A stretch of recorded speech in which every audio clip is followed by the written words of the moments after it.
진정한 행복을 찾아 누리고 노력하지요. 그래서 행복을 찾고 누릴 수 있는 길이라면 앞뒤를 가리지 않고 힘써 노력합니다. 그러나 참으로 진정한 행복을 찾았습니까? 그걸 누리고 있습니까? 하고 질문하면 참된 행복을 누리지 못하는 자들이 대부분이라는 사실입니다. 그럼 어떻게 해야 참으로 진정한 행복을 찾아서 누릴 수 있습니까? 오늘 본문에 그것을 이야기하고 있습니다. 그래서 3절에 보면 심령이 가난한 자는 복이 있나니, 이게 복이 있다는 말요, 복이 있다는 말을 팔복을 하면서 8번이나 반복하고 있습니다. 복이 있나니, 복이 있나니. 이 복이라는 것은 원어, 헬라 원어에는 마카이오스라는 말인데, 이 말은 보통 우리가 생각하는 복, 그게 아니고 행복이란 말이에요. 행복, 해피니스. 그런 말로 번역되기에 가장 더 가깝습니다. 그래서 원어로 본다면 참으로 행복한 사람은, 이런 이야기야. 참으로 행복한 사람은 심령이 가난한 사람이요, 참으로 행복한 사람은 애통하는 사람이다. 그런 이야기입니다. 참으로 행복하다. 그런 원어의 뜻이 있습니다. 그래서 감탄사를 써가지고 시적으로 표현하고 있습니다. 그러면 8번 반복하는데 참으로 행복한 사람이 어떤 사람입니까?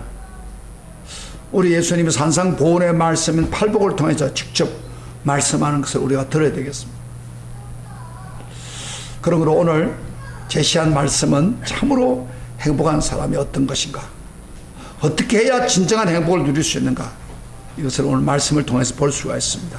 정말 행복을 누리기를 원하십니까? 항상 행복을 누리시기를 원하십니까? 설교 잘 들으세요. 설교를 집중하면 그 원리를 가르칩니다. 자, 행복하기 원하지 않은 사람 더 뒤에 가도 괜찮아. 행복하기 원하는 사람 앞으로 와요. 빨리. 행복한 가정을 이루고 행복한 자녀 관계를 이루려고 하면은 오늘 이 말씀을 듣고 순종하면 행복해졌습니다. 왜? 설석 애들 따라가는 거예요. 거기 유태사시 사문 그 애들 다 보내요. 설교를 들어야 행복하든지, 설교도 안 듣는데 무슨 행복이 있습니까? 행복이란 이유구나. 행복을 하면 어떻게 해야 되나? 예수님이 직접 말씀하신 것입니다. 오늘부터 제가 계속 산상보훈에 대해서 마태복음 5장, 6장, 7장에 있는 말씀을 시리즈로 강의하려고 합니다. 아마 제가 이 목회를 하면서 마지막 목회 12월 때까지 이 말씀을 다 마치려고 계획을 하고 있습니다. 그래서 산상보훈의 말씀을 전하는데, 첫날이니까 산상보훈 말씀을 왜 줬는가, 그 배경과 동기를 먼저 보겠습니다. 마태복음 4장에 가보면은 우리 예수님 복음을 전할 때 갈릴리 사람들이나 그 밖에 많은 지방에 있는 사람들이 모여들었습니다. 그들은 말씀 듣고 병 고침 받으라고 모여들었습니다. 어쩌면 그 당시 사람들은 대부분 버림받고 가난하고 병들고 소외된 사람들입니다.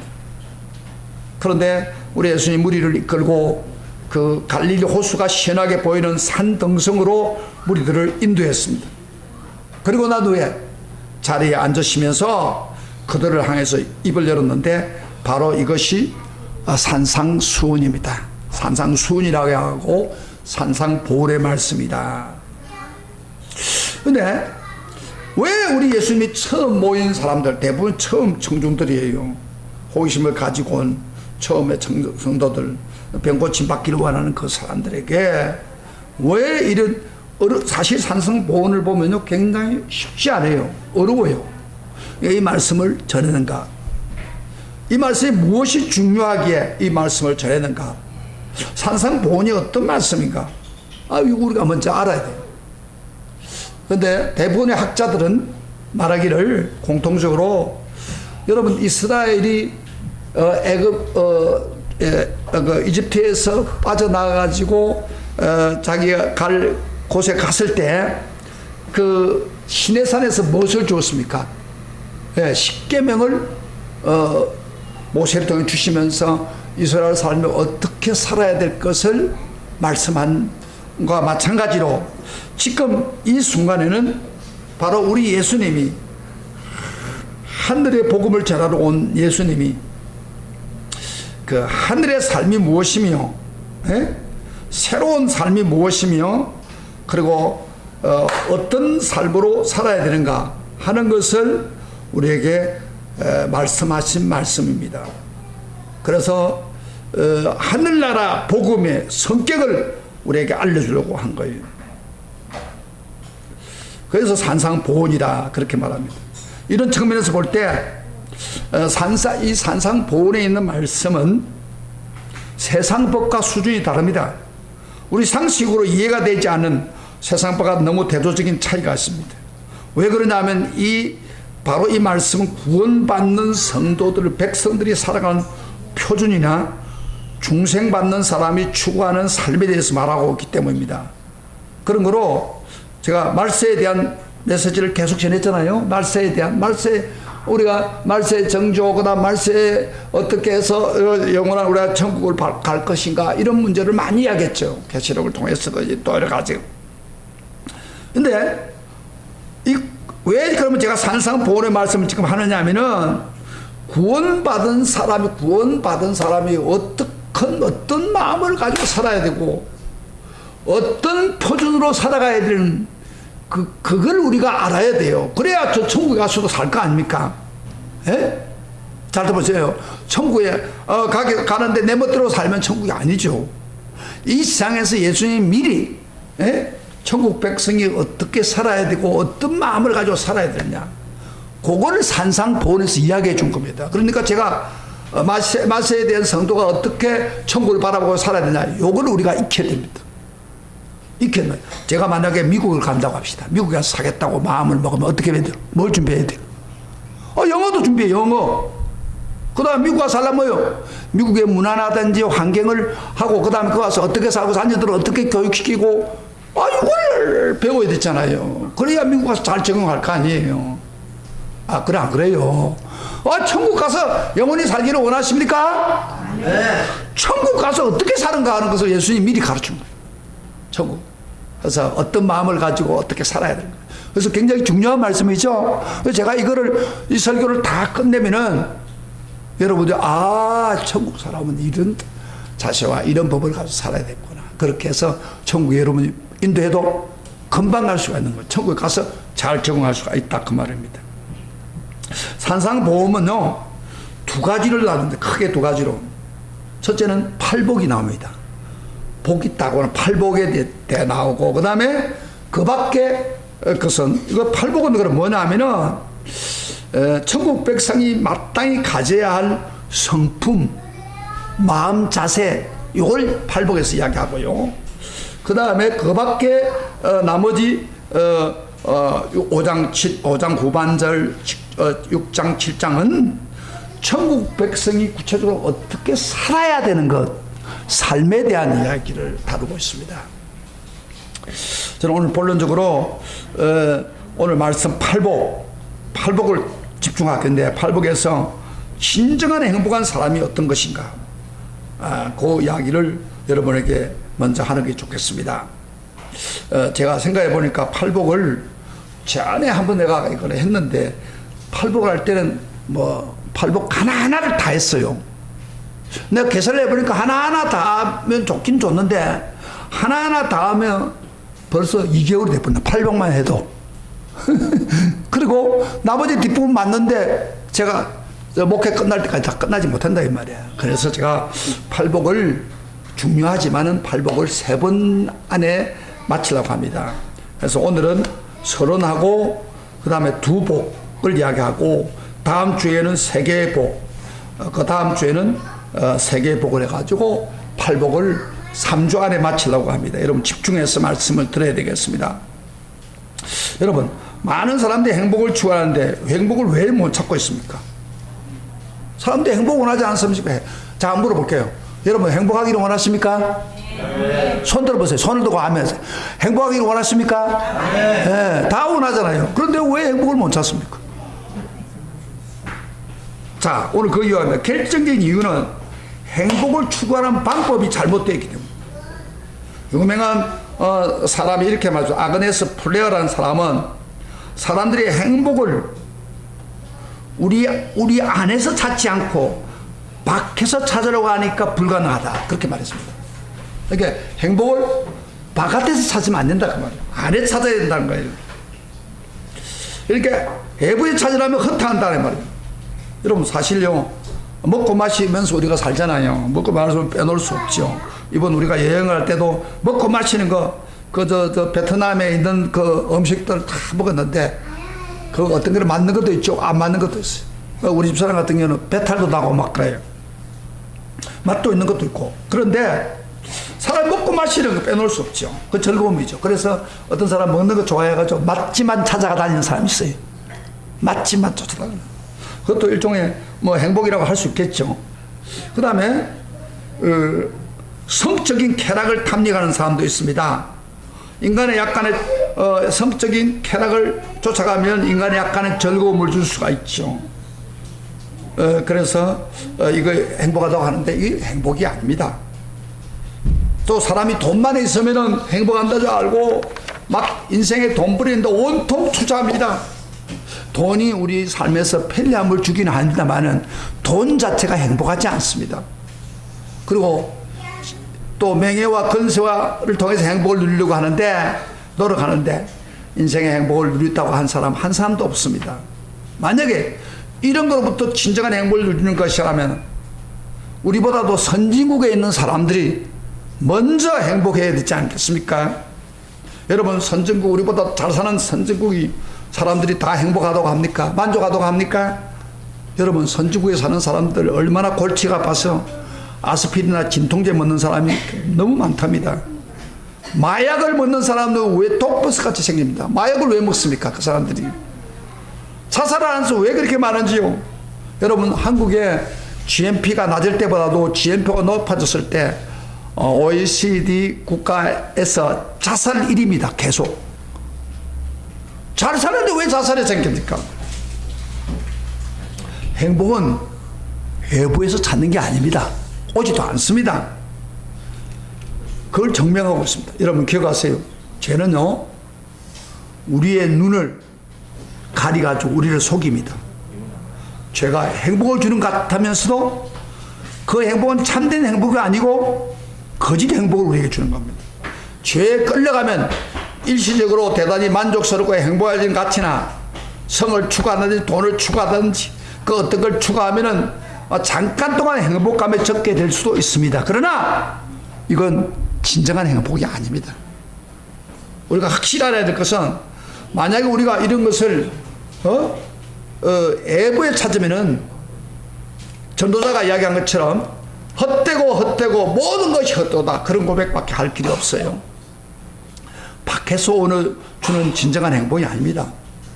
세상이 주는 것은 거짓된 행복일 뿐입니다. 밖으로 오는 행복은 불가능합니다. 그래서 우리 예수님은 그럼 행복은 어디서 오느냐? 바로 내적 마음에서 온다는 것입니다.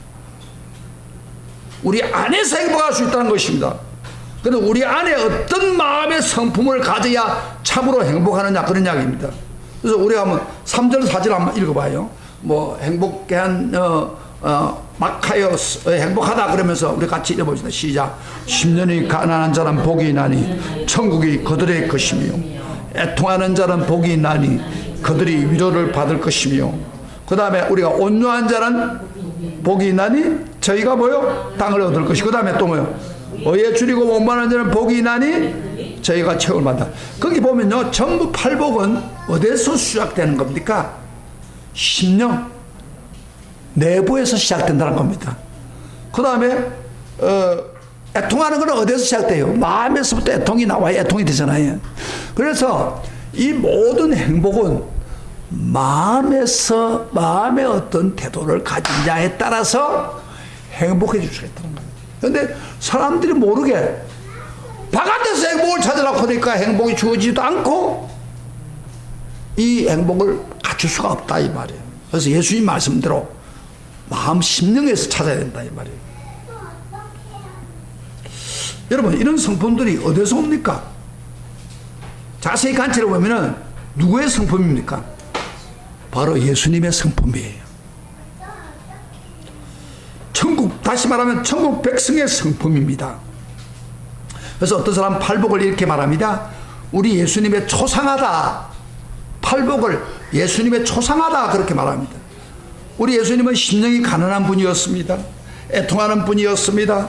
마음에 온유한 분입니다. 어렵게 살고 하는 분입니다. 긍휼이 많은 분입니다. 합행케 하는 분이십니다. 항상 마음에 정결하신 분입니다. 그리고 어를 위해서 핍박을 받다가 십자가에 죽으신 분입니다.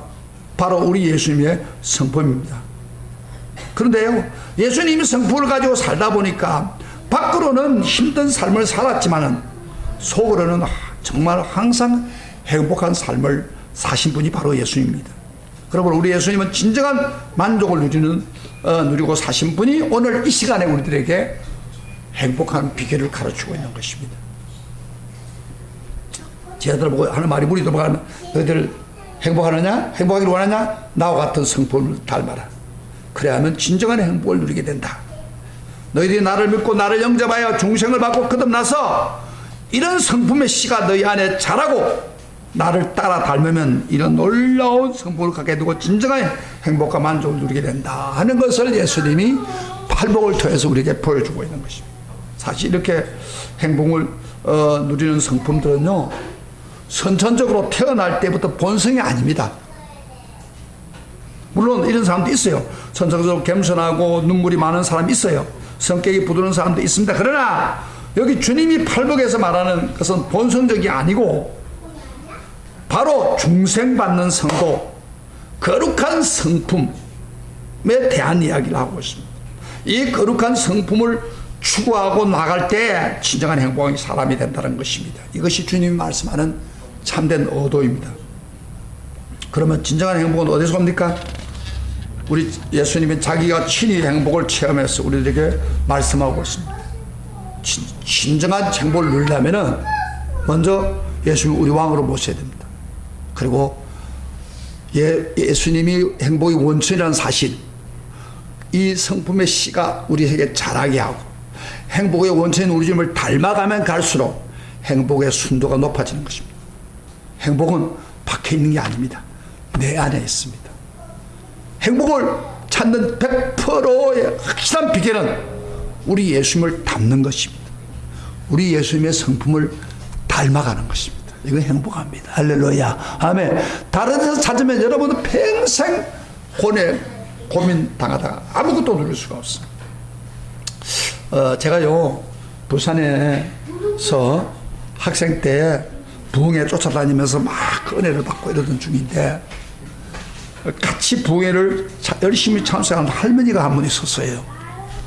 그 사람이 구덕동에 교회 다니는데 구덕 산이 이렇게 높이 있어요. 그런데 이 할머니는요, 얼굴을 보면 항상 싱글벙글 행복이 넘쳐요. 그래서 그분과 이렇게 교제를 많이 하다 보니까 한 번은 그분 집에 내가 한번 가고 싶은 생각이 있어서, 집이 저 구덕 저 산 중턱에 있답니다. 그래서 이 사람이 뭐가 좋아서 이렇게 행복하고 항상 얼굴에 기쁨이 넘치나 하고 쫓아갔더니 집이 중턱에 있는데 바위 위에다 집을 얹혀놨어요. 집이 완전히 뭐 볼 것 하나도 없어요. 거기 가더니 그렇게 행복하는 곳에 내가, 할머니 뭐가 행복해요? 에? 바위 위에 집이 있어가지고 가품도 없고 그런데 뭐가 행복해요? 그런데 이 사람이 하는 말이, 목사님 이상하게 내가 행복합니다. 너무 좋아요. 이 사람은 새벽 3시 정도 되면요, 새벽 기도 온다고 2시간을 저 구덕교회까지 내려왔어. 아니 은혜 받나 보면 다 쫓아다녀. 항상 예수님의 마음의 성품이 막 넘치는 거예요. 여러분, 행복이라고 하는 것은 그 사람 글도 잘 몰라요. 그렇지만은 행복한 거예요. 예수님의 성품이 그 사람의 속에 있기 때문에. 할렐루야. 우리 예수님이 지금 이야기하는 거예요. 자, 그럼 구체적으로 행복을 주는 마음, 오늘 2가지만 보겠는데 3절을 먼저 한번 보겠습니다. 첫째, 행복을 주는 게 뭡니까? 다 같이 시작. 심령이 가난한 자는 복이 있나니 천국이 저희 것이며. 여러분 이런 거는 외울 필요 있죠. 심령이 가난한 자는 복이 있나니. 영어로 보니까 Blessed are the poor in spirit, for theirs in the kingdom of heaven. 그런 게 있어요. 여러분, 첫째 이 팔복의 심령이 가난한 행복은요, 그 행복을 여는 열쇠와 같습니다. 첫 번째 말씀은 심령이 가난한 성품이 있으면은 행복의 문이 열린다는 겁니다. 왜 우리 예수님이 행복한 사람은 심령이 가난한 자라고 했습니까? 여러분 일반적으로 생각하면 가난한다는 게 뭐예요? 가난하면 행복해 안 해요? 안 하지요. 가난하면은 기분 좋은 일이 아니죠. 그래서 가난을 벗어나기 위해서 발버둥을 쳐요. 제가 이번에 베트남 갔더니 참 베트남 사람은 가난해요. 참 힘들어요. 너무 힘든데. 그러나 그 사람은 우리 한국 사람보다도 행복하더라고. 더 보니까.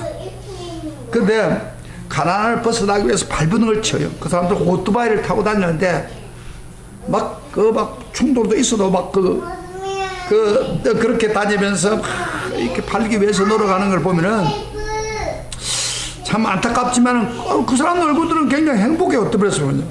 그래서 가난은 우리가 볼 때는 행복하지 않아요. 그렇지만은 그래서 예수님께서 이렇게 이야기한다. 심령으로 가난한 자가 행복하다 그러냐. 심령이 가난한 자가 행복하다. 밖으로 가난한 게 행복한 게 아니고 심령이 가난해 행복하다 그렇게 이야기하고 있습니다.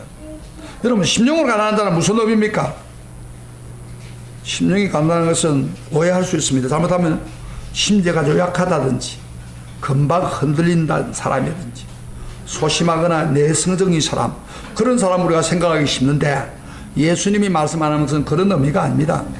예수님이 심령이 가난한 사람은 뭐냐면은 심령이 가난하다는 것은 하나님 앞에서 가져야 할 마음의 태도를 가르칩니다.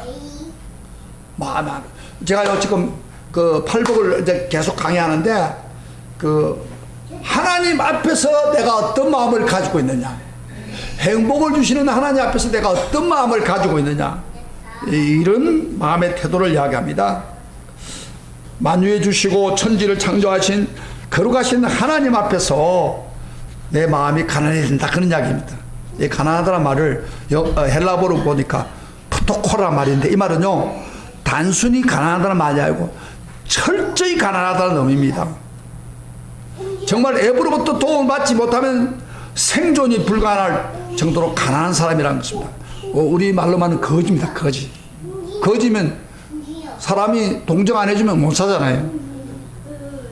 우리 집 사람하고 밖에 이렇게 야시장에 갔다가 돌아오는데 애 둘이가 계단에 앉아가지고 비가 오는데 우유비를 입고 행정가 봐요. 불쌍한 하나 7살, 하나는 5살, 둘이가 있어가지고 한번 주세요. 이렇게 하면 거지. 그래서 우리 지나가다 너무 안타까워서 여보 저 달러라도 있으면 주라고. 그 달러를 줬어요. 줬는데 좀 더 큰 달러를 좀 가져갔으면 줬으면 좋겠다는 생각이 들더라고. 철저히 가난한 사람이, 거지는 철저히 구걸하지 않고서 살 수가 없는 거예요. 그게 푸토코란 말이에요. 가난하다란 말이에요. 여기서 말하는 것은 하나님 앞에서 심령으로 얼마나 가난한지 자기가 볼 때에 정말 하나님 도움 없이는 하루도 제대로 살 수 없다는 거지 같은 마음, 하나님이 도와주지 않으면 아무것도 할 수가 없다고 하는 마음, 이게 심령이 가난한 자일 그 말이에요. 여러분 마음이 그렇습니까? 나 조금 여유가 생기니까 하나님 안 도와줘도 괜찮습니다, 이런 마음이에요? 그건 심령이 가난한 자 아니에요. 사람이 어려움에 딱 당하면 어떻게 돼요? 예? 하나님 앞에 거지가 되는 거예요. 나 하나님 없이는 살 수 없습니다. 마침 제가 이번에 수련회 갔는데 내가 알고 있는 목사님 사모님이 쓰러졌답니다. 부부가 오긴 했는데 노회장도 지나간 분인데 새벽별 목사님 쓰러졌어요. 쓰러져가지고 이제 혈압이 낮았는데 혈압이 올라가는데 병원을 가고 그래서 제가 와서 이제 전화를 걸었더니 상황이 굉장히 안 좋아요. 병원에 들어갔다가 또 나왔다가 이러는 거예요. 그래서 제가 전화기를 잡았어요. 사모님, 제가 기도할 때 쓰러진 사람이 일어난 거 봤지요? 하나님께 내가 간절히 기도해 줄 테니까 전화기를 잡으세요. 그렇게 목사님도 딱 잡아가지고 제가 예수님 이름으로 모든 병은 떠날지어다, 혈압은 정상으로 돌아갈지어다, 마음에 안다, 아멘. 그 사람 마음이 굉장히 거지 같은 마음. 하나님 없이는 살 수가 없다는 느끼는 거예요. 이제 그런 마음, 그래서 제가 그런 마음으로 계속 나가면 하나님 기치기력 올 겁니다. 그래서 여러분요, 이 마음이 여러분에게 있을 때 하나님이 이 사람에게 채워주는 겁니다. 이사야 6장에 보면은 이사야가 하나님 보좌 앞으로 갔는데 보좌가 보이면서 하나님의 빛이 비쳤습니다. 근데 자기를 보는데요, 자기가 너무 비참한 상태야. 죄가 너무 많아서 거지같이 다고 그 한탄을 했습니다. 이사야가요, 하나님 빛을 보기 전에는 자기가 다른 사람 책망하고 막 그랬는데 하나님 빛을 보고 나니까 너무 자기가 죄인인 것을 탄식했습니다. 그래서 이렇게 말합니다.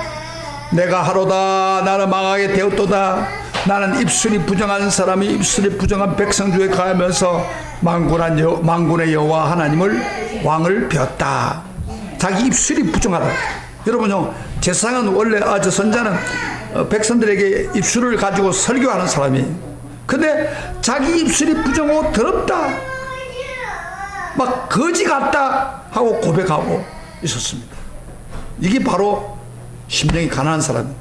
그랬더니 서랍 하나가 천사가 와서 하주로 단에서 치한바 핀숲을 가지고 그것을 입에 대니까 그 내 악이 죄졌다고 할 때 사죄함이 오면서 마음에 아주 행복감이 넘쳤습니다. 그렇습니다. 나는 하나님 편에 볼 때 정말 죄인이고 아무것도 아닙니다 하고 자기를 심령이 가난한 상태로 낮아질 때, 거지 같은 마음이라고 느꼈을 때, 그때 하나님이 천국을 주는 것입니다. 할렐루야, 아멘. 근데 반대로요, 하나님 가난한 사람과 반대되는 부유한 자를 한번 대조해 보겠습니다. 누가복음 18장에 보면 바리새인이 하나님께 기도했죠. 뭐라고 기도했어요? 바리새인이 이렇게 기도했습니다. 두 손을 번쩍 들고, 하나님 아버지, 나는 이 세상 사람들과 구별된 사람입니다. 토색하는 사람, 간음하는 사람, 악한 일을 행하는 사람 근본적으로 다릅니다. 그리고 저는 일주일에 2번씩 금식하고 11조 꼬박꼬박 바칩니다. 이거 바리새인들은요, 그 당시에 자기가 율법을 잘 지킨다는 자부심이 있고 흠이 없다는 자부심이 있으니까 기도해도 그렇게 하는 거예요. 저기 있는 세리와 같지 아니함을 감사합니다. 이 사람이 바로 부유한 자입니다. 심령에 부안한 심령은 가난한 자가 대조적으로 뭔가 가득 담고 있어요. 뭐가?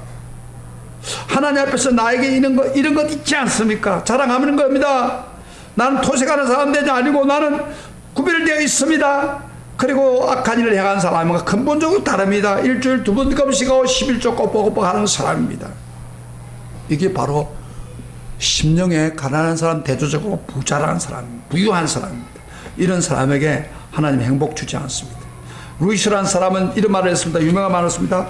신앙생활을 하면서 우리 자신을 다른 사람과 비교할 때 좀 더 선하다, 좀 더 내가 낫다, 좀 더 거룩하다는 생각이 들 때마다 우리는 하나님의 지배를 받지 않고 악마의 지배를 받고 있다고 했습니다. 바로 그런 마음 태도는 영적 교만이고 하나님이 가장 싫어하는 죄라고 말합니다. 그러나 이 바리새인과 대조해서 세리는 어떻게 했습니까? 감히 성전 앞자리까지 갈 수 없습니다. 처음부터 염두대지 못하고 뒷자리에 구석에 앉아가지고 하늘을 감히 우를 보지 못하고 고개를 푹 숙이지. 주여 불쌍히 여기서 나는 죄인이로소이다. 그래서 다른 길 알 필요 없습니다. 나는 죄인입니다. 계속 고백하고 있습니다. 나는 가치가 없는 사람이다. 나는 거지입니다. 하나님 앞에 얼굴을 떨 수가 없습니다. 그럴 때 우리 예수님 뭐라고 했어요?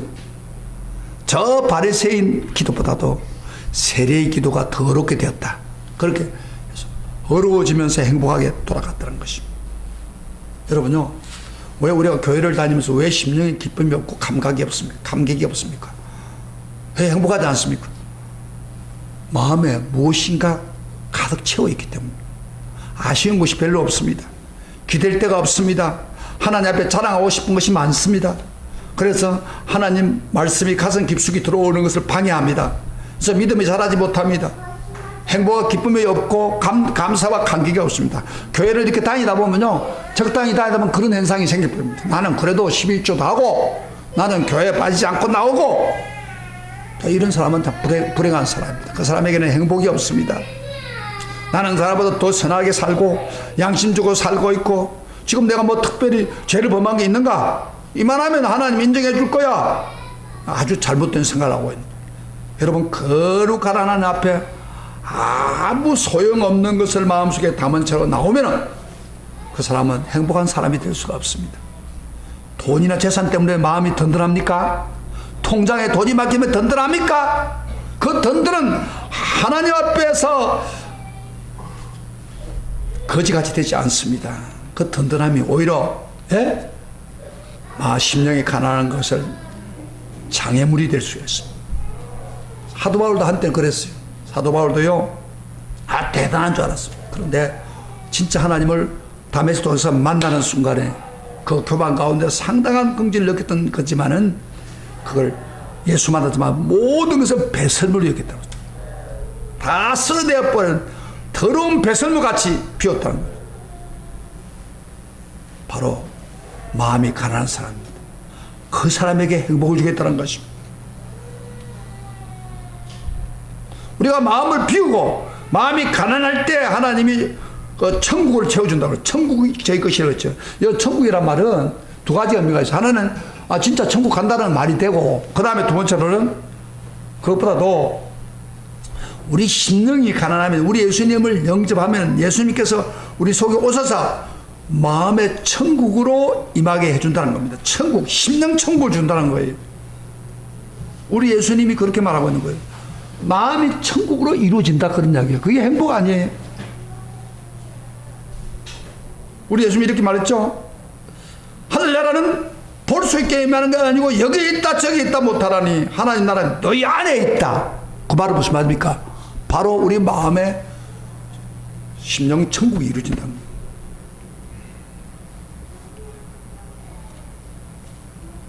그래서 로마서 14장 7절에 바울도 그랬죠. 하나님 나라는 뭐요? 먹고 마시는 것이 아니라 뭐요? 오직 성령 안에서 오와 평강과 희락입니다. 이게 행복이잖아요. 그래서 내 마음이 정말 가난한 상태, 하나님 없이는 살 수 없다, 나는 죄인이다, 그런 마음이 가득 찬 사람은 한술도 나 도와주지 않으면 아무것도 할 수 없습니다. 이렇게 할 때에 하나님이 행복과 천국을 이루게 해주는 것입니다. 그러나 값비싸고 귀한 음식 날마다 실컷 먹고 고대 강실 같은 집에서 알라고 살고 세상 쾌락이나 쾌락을 다 즐겨보면 거기에 천국이 없습니다. 천국은 그런 데 임하는 게 아닙니다. 바로 예수 그리스도와 나와 주님을 모신 심령에 이 가난한 마음속에 임하는 것입니다. 근데 한 가지 더 물어봅시다. 왜 우리는 한때 예수 믿고 성령 충만해서 참된 행복감을 계속 누릴 때가 있었습니다. 그런데 왜 지금은 행복감을 계속 누리지 못합니까? 그 기쁨은 어디로 갔습니까? 왜 지금은 행식적인 성도가 되었습니까? 한때 성령 충만하고 이번 수련회 갔을 또 성령 충만할 때 마음이 기쁘고 행복이 넘쳤습니다. 그런데 왜 지금은 그 기쁨이 없습니까? 그 행복감이 없습니까? 왜 그 천국이 우리 마음에 임하지 않습니까? 그 이유는요, 바로 내 마음에 문제가 생기기 때문입니다. 마음이 부유하기 때문입니다. 마음에 때가 찌어서 더러워졌습니다. 내 마음이 가난하지 않습니다. 내 마음이 겸손하지 못하고 교만해졌습니다. 주님의 은혜를 거지 같은 마음으로 날마다 사모하지 않습니다. 우리 예수님이 나의 주인으로 나의 왕으로 다스림 받아야 하는데 그 자리에 앉아있지 않습니다. 그래서 우리는 진정한 행복이 우리에게 나타나지 않습니다. 그래서 우리는 항상 기도하기를, 주여 내 마음이 거지같이 되게 해주세요. 부탁, 내 마음이 정말 하나님 없이는 한시도 1분도 살 수 없습니다. 이런 기도를 해야 됩니다. 그럴 때 마음이 거지처럼 되면 하나님을 사모하지 않을 수가 없어요.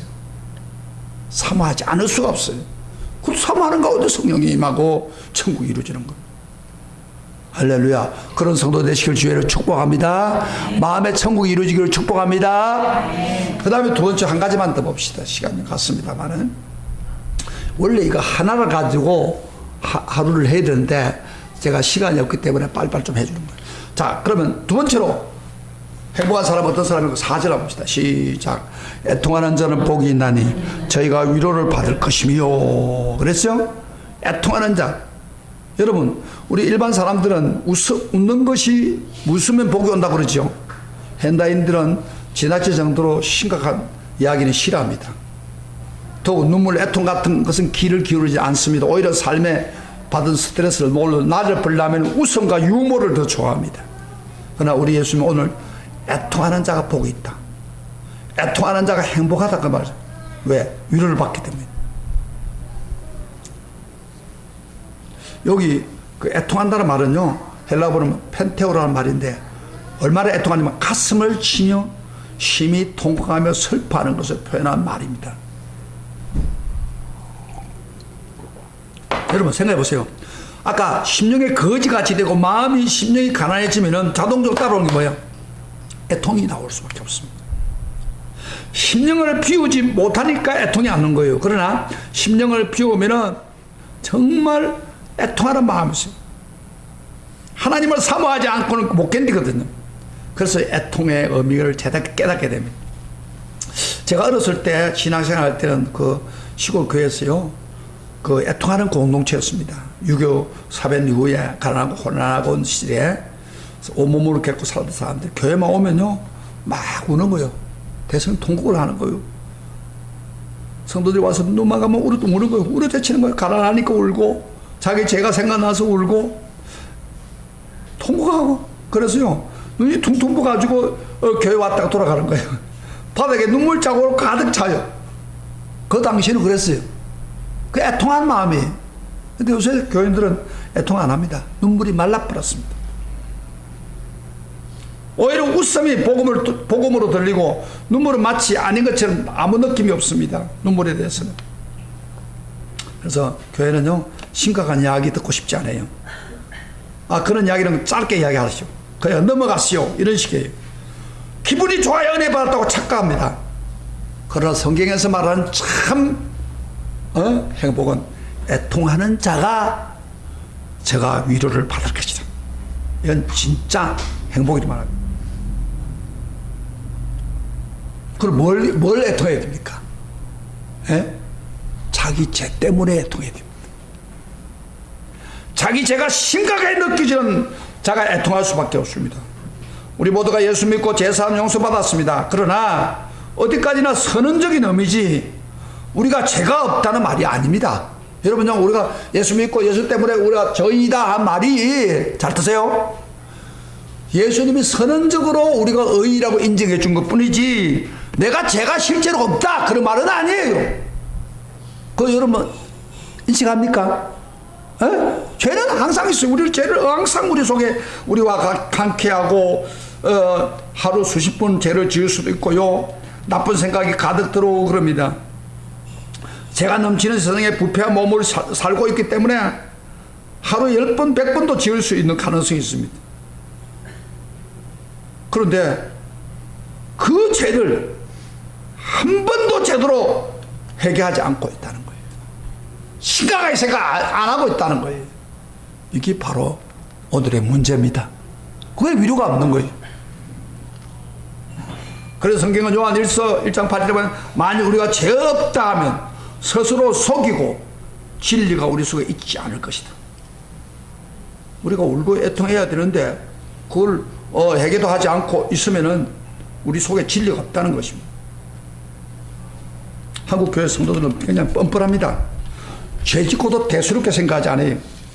이런 사람이 교회에 많습니다. 회개한다고 하면서 몇 마디 말로 때우고 자기 죄가 다 용서받은 것을 알고 있습니다. 가슴에 진정으로 회개하는 심령의 자리에 닿지 않습니다. 그러니까 위로가 오지 않습니다. 마틴 루터가 이런 말을 했어요. 종교 개혁을 하면서 95조의 항의문을 성당 앞에 붙이면서 이랬습니다. 신앙인의 삶이란 끊임없는 회개와 참회를 하는 것이다. 따라합시다. 신앙인의 삶이란 끊임없는 회개와 참회를 하는 것이다. 개신교의 개신교를 일으켰던 그 루터 아닙니까? 진짜 신앙이라는 것은 끊임없는 회개와 참회가 있어야 된다. 눈물이 있어야 된다 그 말이에요.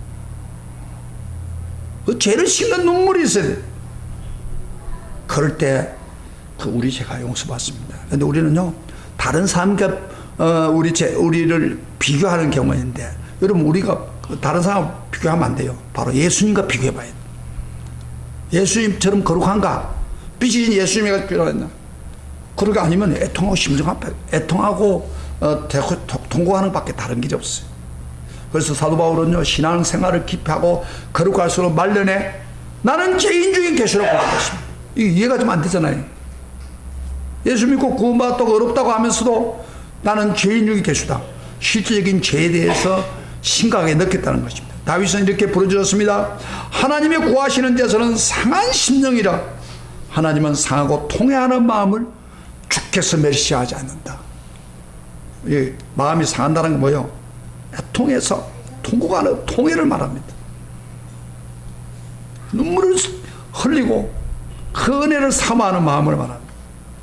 그럴 때 성령이 오셔서 위로해 주는 겁니다. 근데 오늘 교인들이 너무 이 죄에 대한 안타까움이 없어요.